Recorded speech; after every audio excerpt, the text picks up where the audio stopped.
Hello friends, आपल्या सर्वांची आवडती मालिका पाठ राखीन या मालिकेच्या आजच्या शनिवार 22 ऑगस्टच्या एपिसोडमध्ये एकानंतर एक धमाकेदार ट्विस्ट आले आहेत. फ्रेंड्स, आजचा एपिसोड खूप भारी होता. मग नेमकं घडलंय तरी काय?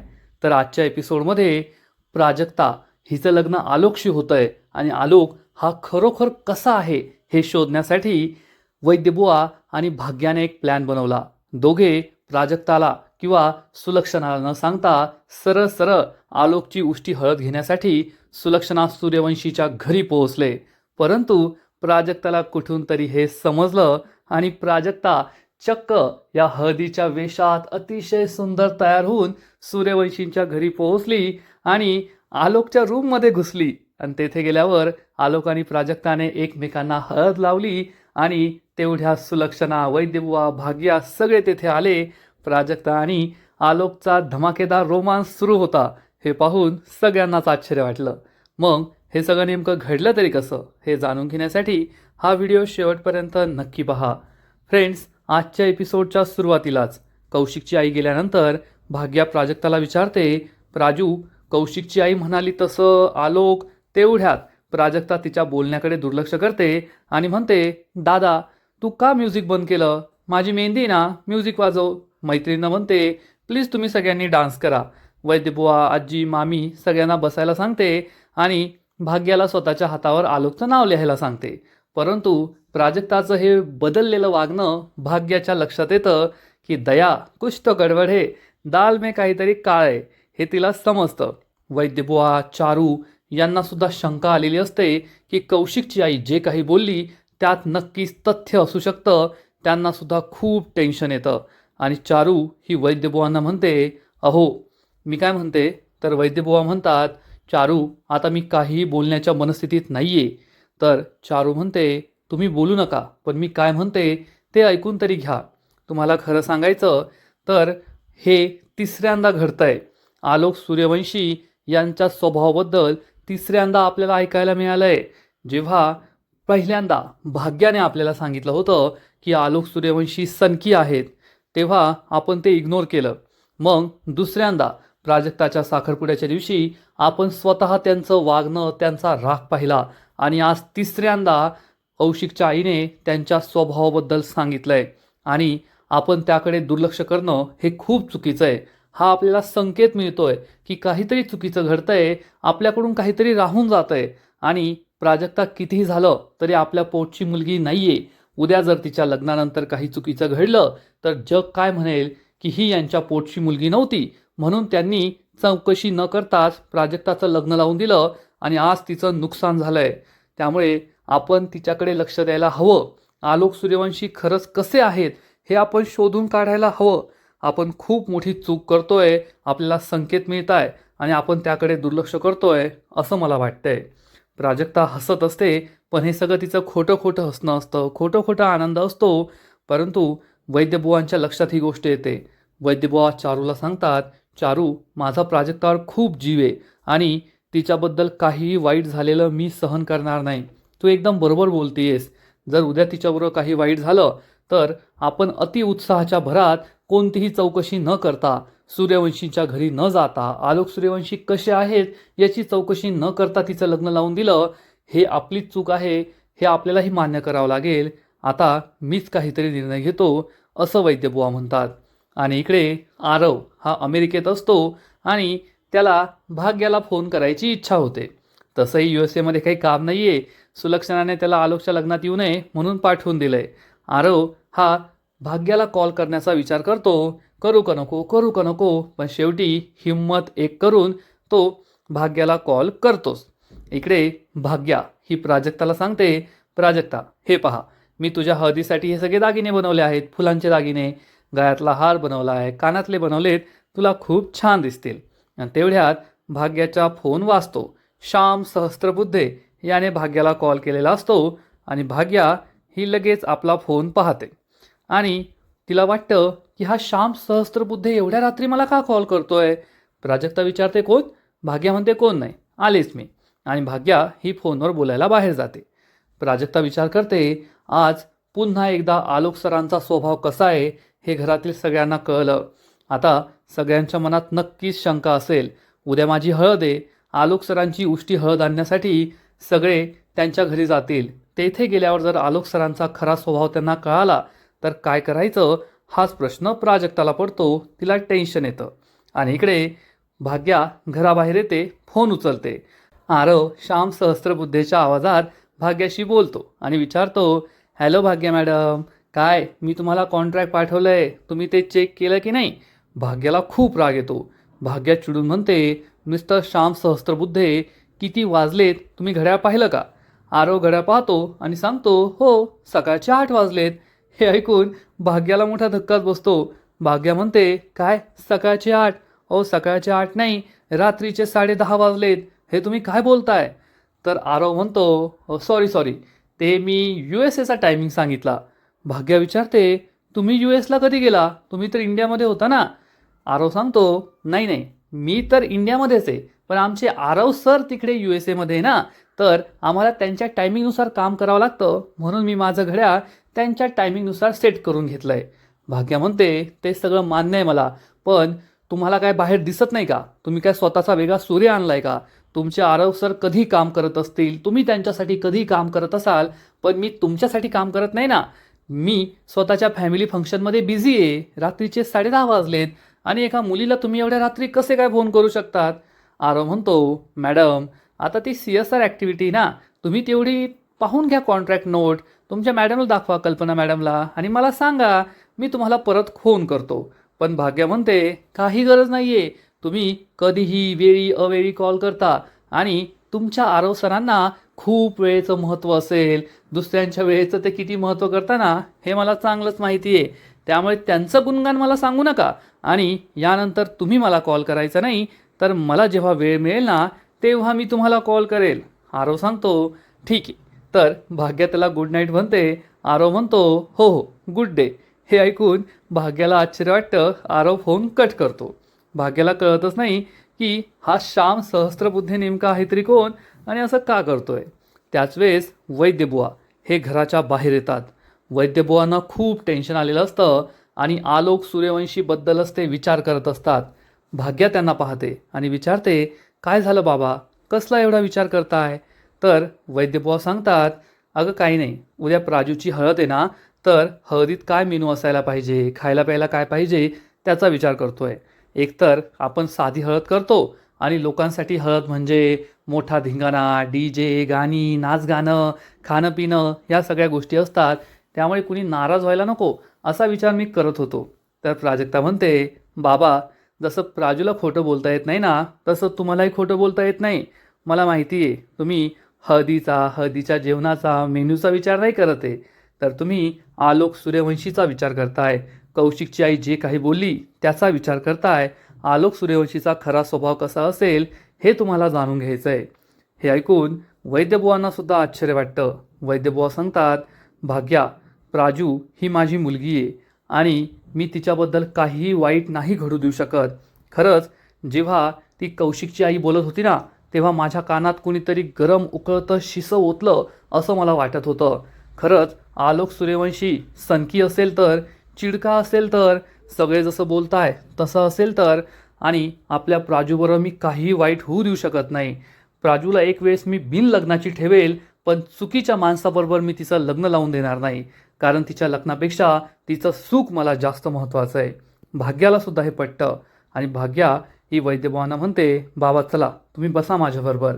हे दोघे झोक्यावर बसतात आणि भाग्या वैद्यबुवांना सांगते, बाबा जेव्हा सुलक्षणा सूर्यवंशी आपल्या घरी आल्या त्यांनी प्राजूला मागणी घातली, त्यानंतर आलोक सूर्यवंशी खरे कसे आहेत हे जाणून घेण्यासाठी मी त्यांच्या घरी गेले होते, सूर्यवंशींच्या घरी. हे ऐकून वैद्यबुवांना आश्चर्याचा धक्काच बसतो. भाग्या पुढे सांगते, तेथे गेल्यावर आधी मला सुलक्षणा मॅडमनी सांगितलं की आलोक सूर्यवंशी खूप बिझी असतात आणि ते अपॉइंटमेंटशिवाय भेटत नाही, पण त्यानंतर ते स्वतःहून तेथे आले, ते घरीच होते. मग माझं त्यांच्याशी थोडंफार बोलणं झालं आणि तेवढ्यात तेथे प्राजू आली आणि प्राजू खूप गोंधळलेली होती.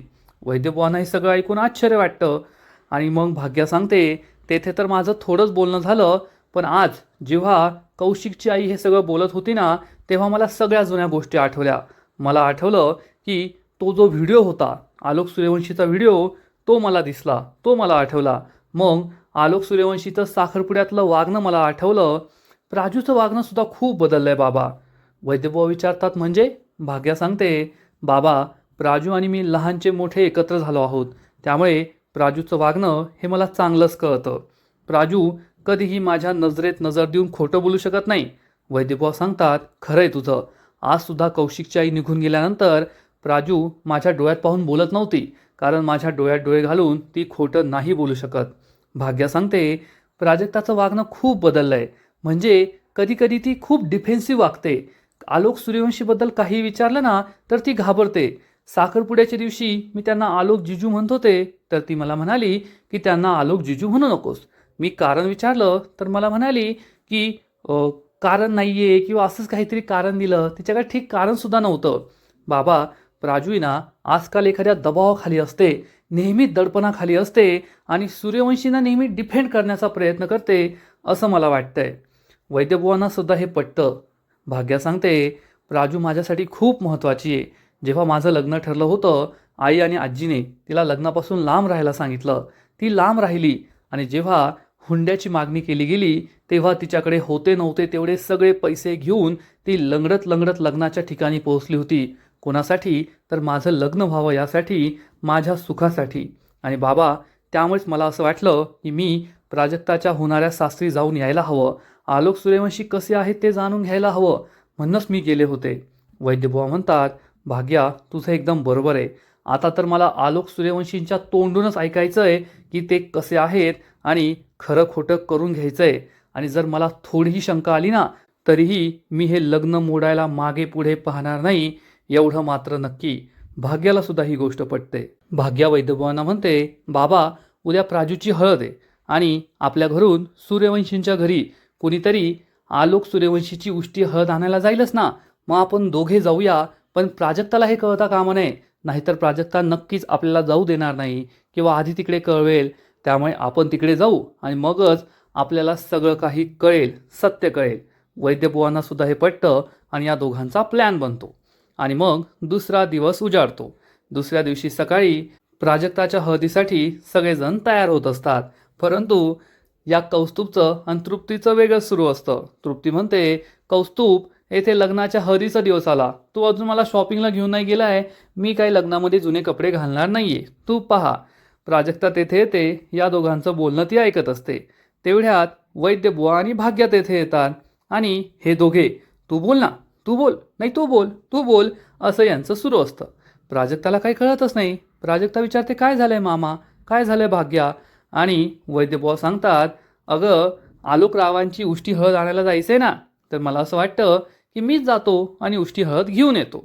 हे ऐकून प्राजक्ताला मोठा धक्काच बसतो. भाग्या म्हणते, बाबा तुम्हाला घर माहिती नाहीये. मी एक काम करते, आपण दोघे स्कूटीवर जाऊया, म्हणजे लवकर जाऊ आणि लवकर परत येऊ. प्राजक्ताच्या पायाखालची जमीनच सरकते. तेवढ्यात तेथे चारू सुद्धा येते. प्राजक्ता विचार करते, जर मामा आणि भाग्या तेथे सूर्यवंशींच्या घरी गेले तर आलोक सरांचा खरा स्वभाव या दोघांना नक्की कळेल आणि मी ते नाही होऊ देऊ शकत. मला काहीतरी करावंच लागेल, असा विचार भाग्या करते आणि म्हणते, अरे पण मामा तू कशाला एवढी धावपळ करतोयस? दादा, कौस्तुभ दादा आणि वहिनी जातील ना, त्यांना पाठवते बरं का मी. तृप्ती म्हणते, हो हो, मी तर आनंदाने जाईल तेथे. तेवढंच मला माझ्या मैत्रिणीला प्रीतीला भेटता येईल ना. तर भाग्या चिडून म्हणते, ए वहिनी, तुला काय तुझ्या मैत्रिणीला भेटायचं आहे ग? काही गरज नाही आहे, तिथे कुणीही जायचं नाही. मी आणि बाबाच तेथे जाणार.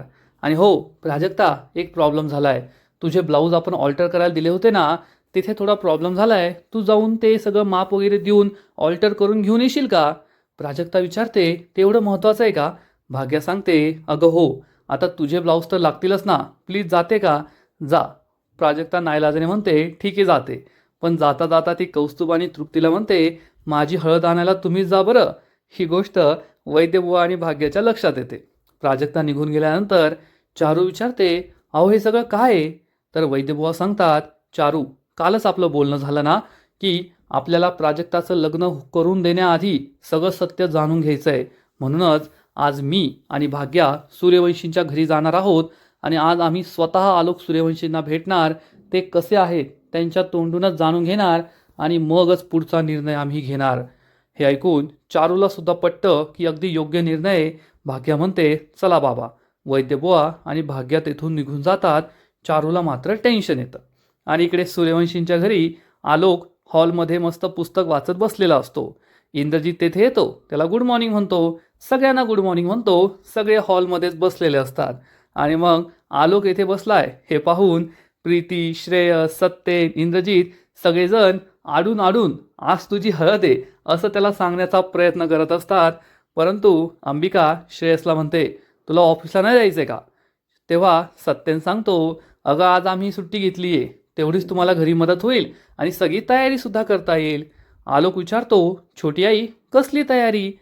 अंबिका सांगते, अरे कसली नाही. तर आलोक विचारतो, मग हे सगळे कशाबद्दल बोलताय?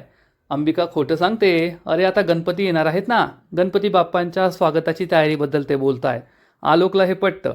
अंबिका सुलक्षणाला म्हणते, जाऊबाई बाहेर येता का, मला महत्त्वाचं बोलायचं आहे. या दोघी बाहेर जातात आणि अंबिका विचारते, आता काय करायचं? आलोकला त्याच्याच लग्नाबद्दल नाही सांगायचं. हे करताना तारेवरची कसरत होतीये. सुलक्षणा म्हणते, खरं आहे तुझं, पण आत्तापर्यंत सगळं ठीक झालंय ना, पुढे सुद्धा सगळं ठीक होईल, तू काळजी करू नको. आणि आज प्राजक्ता आणि आलोकची हळद आहे. प्राजक्ताच्या घरून कुणीतरी उष्टी हळद घ्यायला येईल. तोपर्यंत आपल्याला आलोकची हळद उरकून घ्यावी लागेल. अंबिका म्हणते, वहिनी ते कसं शक्य आहे? नाही जमणार. आलोकला हे सगळं नाही आवडत आणि त्याला हळद कोण लावणार? सुलक्षणा म्हणते, चल तू माझ्याबरोबर. सुलक्षणा पुन्हा एकदा अंबिकाला घरात घेऊन येते. एका ड्रॉवरमधून तिला हळदीची वाटी देते आणि म्हणते, तूच लाव त्याला हळद. अंबिका घाबरून म्हणते, मी नाही बाबा, मी नाही. सुलक्षणा तिला म्हणते, तुलाच तिला हळद लावायला लागेल, कारण तू त्याच्या सगळ्यात जवळची आहे. तो तुझ्यावर चिडणार सुद्धा नाही. अंबिका तूच हे काम करू शकते. अंबिका नाईलाजाने आलोकला हळद लावायला जाते. आणि इकडे त्याच वेळेस वैद्यबुवा आणि भाग्या हे दोघेही सूर्यवंशींच्या घरी पोहोचतात. आणि सूर्यवंशींचं घर पाहून या दोघांना आश्चर्याचा धक्काच बसतो. भाग्या वैद्यबुवांना म्हणते, बाबा सूर्यवंशी इंडस्ट्रीजच्या सर्वा सुलक्षणा सूर्यवंशींच्या मोठ्या मुलाचं आलोक सूर्यवंशीचं लग्न आहे आणि घराला काहीच सजावट केलेली नाहीये. ना डेकोरेशन, ना लाइटिंग, ना फुलं, काहीच नाहीये. आपली परिस्थिती नाहीये तरी आपण घराची सजावट लाइटिंग केली आहे आणि यांच्याकडे एवढा पैसा असताना हिने काहीच केलेलं नाहीये. वैद्यबुवा म्हणतात, भाग्या माझ्या निदर्शनात सुद्धा ही गोष्ट आली आहे. माझ्या मनात सुद्धा शंका येते. काय होत असेल काही कळतच नाहीये.